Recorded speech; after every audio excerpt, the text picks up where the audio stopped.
Hi friends, అందరికీ నమస్తే. Arunesh YouTube ఛానల్కి స్వాగతం. నేను మీ కేఎస్ వరప్రసాద్ను. నేను మీకు ఈరోజు ఈ వీడియోలో మెత్తన పకోడీ మనం అనుకోకుండా సడన్గా పకోడీ వేయాలనుకున్నప్పుడు శనగపిండి కొద్దిగా ఉందనుకోండి, మీరేమీ బాధపడక్కర్లేదు. మన ఇంట్లో ఉన్న ఇడ్లీ పిండి కానీ లేదా అట్టుపిండి కానీ, అట్టుపిండి అయితే సూపర్గా ఉంటుంది, ఇడ్లీ పిండి అయినా పర్లేదు, అది తీసుకోండి. అది తీసుకొని దానిలో చక్కగా ఉన్న శనగపిండి జల్లించుకొని అందులో వేసుకోండి. అట్టుపిండిలో కొద్దిగా తినే సోడా, కొద్దిగా ఆయిల్, జీలకర్ర, అల్లం మిక్సీలో వేసిన అల్లం పేస్ట్ కొద్దిగా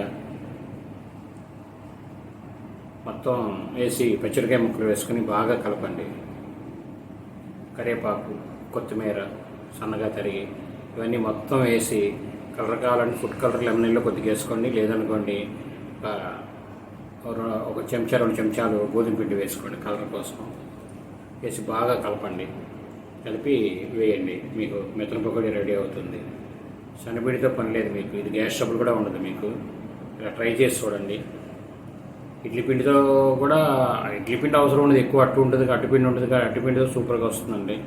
అట్టుపిండితో ఇలా కొద్దిగా శనగపిండి కలిపేసి వేయండి. మెత్తన పకోడీ సూపర్గా వస్తుంది. పిండి మామూలు మెత్తన పకోడీ ఏ టైట్లో వేస్తారో అలా వేసుకోండి. తినే సోడా, కొద్దిగా నూనె అన్నీ వేసుకొని మీకు నచ్చిన విధంగా చేసుకోవచ్చు.